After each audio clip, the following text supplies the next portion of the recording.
अस्सलाम वालेकुम viewers, Urdu tutorial channel में आपको खुश आमदीद। इस चैनल में आपको कंप्यूटर, इंटरनेट और मोबाइल से मुतल्लिका वीडियोस देखने को मिलेंगी। दोस्तों, अगर आपने अभी तक मेरे चैनल को सब्सक्राइब नहीं किया तो इस सुर्ख बटन पर क्लिक करके आप इस चैनल को सब्सक्राइब कर सकते हैं, क्योंकि मैं इसमें कंप्यूटर, इंटरनेट और मोबाइल से मुतल्लिका वीडियोस और टिप्स एंड ट्रिक्स अपलोड करता रहता हूं। दोस्तों, आज मैं इस वीडियो में आप लोगों को बताऊंगा कि किसी भी वेब पेज को गूगल क्रोम की मदद से किस तरह अपने कंप्यूटर में PDF फाइल में सेव किया जाता है, और वो भी बिना किसी एक्सटेंशन के। किसी भी वेबसाइट पर कोई दिलचस्प तहरीर और तस्वीर देखते हुए अपने पास महफूज करना चाहें या अपने दोस्तों से शेयर करना चाहें तो बेहतरीन तरीका यही है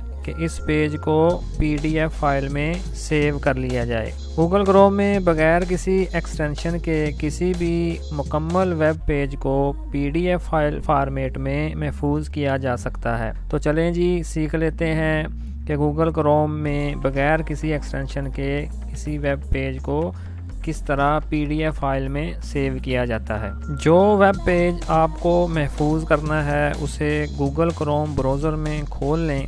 जिस तरह के मैं अब आपके सामने एक वेबसाइट को ओपन करूंगा, जो कि मैंने ऑलरेडी ओपन की हुई है। ये देखें जी, मैंने urdupoint.com को पहले ही ओपन किया हुआ है। अब मैं इसके सामने वाले पेजों को, ये जो मुझे नज़र आ रहे हैं, इनको PDF फाइल में सेव करके अपने कंप्यूटर में कन्वर्ट करूंगा। इन पेजेस को अपने कंप्यूटर में सेव करने के लिए सिंपली आपने इधर राइट साइड में ऊपर टॉप में गूगल क्रोम का जो मेन्यू दिया गया है, इस पर क्लिक करना है। ये देखें जी, मैंने इस पर क्लिक कर दिया और फिर नीचे आके इस प्रिंट वाली ऑप्शन पर क्लिक करना है। ये देखें जी, मैंने प्रिंट वाली ऑप्शन पर क्लिक कर दिया तो एक नया पेज खुलकर हमारे सामने आ गया।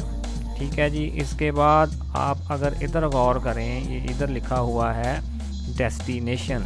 इस डेस्टिनेशन वाली ऑप्शन पर आपको वो प्रिंटर नज़र आएगा जो कि ऑलरेडी आपके कंप्यूटर में इंस्टॉल होगा। तो हम सिंपली इस चेंज वाली ऑप्शन पर क्लिक करेंगे। ये देखें जी, मैंने उस पर क्लिक कर दिया तो एक और पॉपअप विंडो हमारे सामने आ गई। अब इसके बाद मैं नीचे सेव एज PDF फाइल इसको सेलेक्ट करूँगा।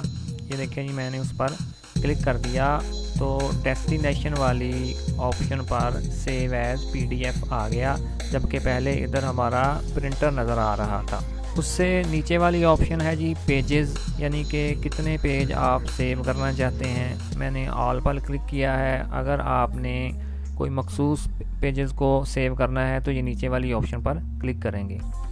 उससे अगली ऑप्शन है जी, जिन पेजों को आपने सेव करना है वो आप पोर्ट्रेट शक्ल में सेव करेंगे या कि लैंडस्केप में। मैंने पोर्ट्रेट को सिलेक्ट किया हुआ है। उससे नीचे वाली ऑप्शन है जी पेपर साइज़ की, यानी कि इन पेपर को आप किन साइज़ में सेव करना चाहते हैं। तो मैंने ये लेटर वाली ऑप्शन को सिलेक्ट किया हुआ है। और उसके बाद है जी मार्जिन्स, जो कि ऑटोमेटिकली वेब पेज पर सिलेक्ट हुए हैं, उनको मैं डिफ़ॉल्ट ही रहने दूंगा। इन सारी सेटिंग्स को मैंने अपनी मतलूबा सेटिंग के मुताबिक कर दिया है और उसके बाद मैं सिंपली ऊपर सेव वाले बटन पर क्लिक करूंगा। ये देखें जी, मैंने सेव वाले बटन पर क्लिक कर दिया तो वो हमसे पूछ रहा है कि अपने कंप्यूटर में किस जगह इस PDF फाइल को आपने सेव करना है। तो मैं सिंपली डेस्कटॉप को सिलेक्ट करूंगा और इधर अपने फाइल का कोई नाम लिखकर और फिर मैं सेव वाले बटन पर क्लिक करके इसको सेव कर दूंगा। ये देखें जी, इस वेबसाइट के तमाम पेजेस हमारे डेस्कटॉप पर सेव हो चुके हैं। अब हम उन्हें चेक कर लेते हैं कि आया वो वाकई सेव हो चुके हैं। अपनी फ़ाइल को देखने के लिए मैं अपने डेस्कटॉप पर जाऊंगा। ये देखें जी, मैंने अपने डेस्कटॉप को शो कर लिया और इधर अगर आप नीचे गौर करें तो वो हमारी PDF फाइल बन के सेव हो चुकी है। मैं सिंपली इसको राइट क्लिक करके एडोब रीडर में खोल लेता हूँ और चेक करता हूँ कि आया तमाम पेजेस सेव हो चुके हैं। ये देखें जी, उस वेबसाइट के तमाम पेजेस जो हमें सामने नज़र आ रहे थे वो तमाम के तमाम इधर सेव हो चुके हैं, जो कि टोटल पेज 8 हैं। ये देखें जी, सारे पेज इधर सेव हो चुके हैं। इसी तरह आप किसी भी वेबसाइट के पेजेस को PDF फाइल फॉर्मेट में सेव कर सकते हैं। Thanks for watching.